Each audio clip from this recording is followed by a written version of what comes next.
Good Morning Business. Culture Geek.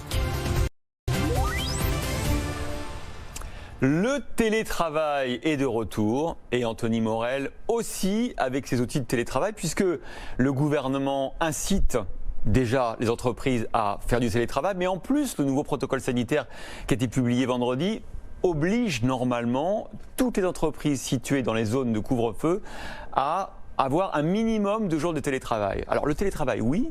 Mais français, monsieur. Mais oui, je vais faire mon irréductible gaulois là pendant quelques minutes. Non mais parce que cette crise sanitaire, mine de rien, elle nous met face à nos réalités. Au fait qu'on est en train de devenir une colonie numérique des États-Unis. On est drogué à Zoom, à Skype, à Teams. Or, il existe des alternatives françaises aux GAFA qui sont tout aussi efficaces. Je voulais en mettre quelques-unes sous les projecteurs quand même. Par exemple, pour remplacer Microsoft Office ou la suite Google Docs, on peut très bien utiliser GoFast. GoFast est un outil qui a été mis au point par une start-up savoyarde. C'est exactement la même chose que Microsoft Office. Vous avez du traitement de texte, vous avez du partage de documents, vous avez de la messagerie, enfin tout ce que vous trouvez, sauf que c'est français. Pour le transfert de fichiers volumineux, vous connaissez probablement WeTransfer, qui est très utilisé. Là aussi, vous avez une alternative 100% française qui s'appelle Smash, S-M-A-S-H. Ils ont 1,5 million d'utilisateurs. C'est exactement la même chose, ça fonctionne exactement de la même manière. Et c'est pas juste du chauvinisme. Derrière, il y a l'enjeu de la souveraineté numérique et de du nos stockage données. des données. Exactement, parce que là, pour le coup, les données, elles vont être stockées en France sur des serveurs français et donc non soumises au Cloud Act qui permet potentiellement au gouvernement américain d'avoir accès à toutes les données qui sont stockées chez Microsoft ou chez Google, même quand c'est en France. Alors, autre outil du télétravail, la visio. Oui, alors la visio.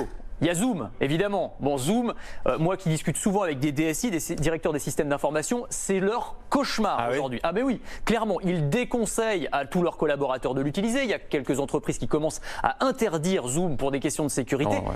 On en a pas mal parlé. Effectivement, là aussi, il y a des alternatives françaises. Je pense à Private Discuss, à Klaxoon, à Livestorm. Alors les noms sont pas très français, c'est vrai, c'est plutôt anglo-saxon. Mais ce sont des plateformes françaises et qui vont permettre de faire de la visio, mais là encore avec toutes les questions de souveraineté de données dont je parlais à l'instant. Alors il y a quand même, vous allez me dire, oui mais on a appris à utiliser Zoom, Skype, Teams, c'est pénible. À chaque fois qu'on fait une visio, il faut apprendre un nouveau logiciel, on va pas en plus apprendre les français, c'est vrai, mais il y a peut-être une réflexion à mener du côté des directions d'entreprise, des directions des systèmes d'information pour pousser une fois pour tous, pour intégrer ces outils-là et en faire la priorité.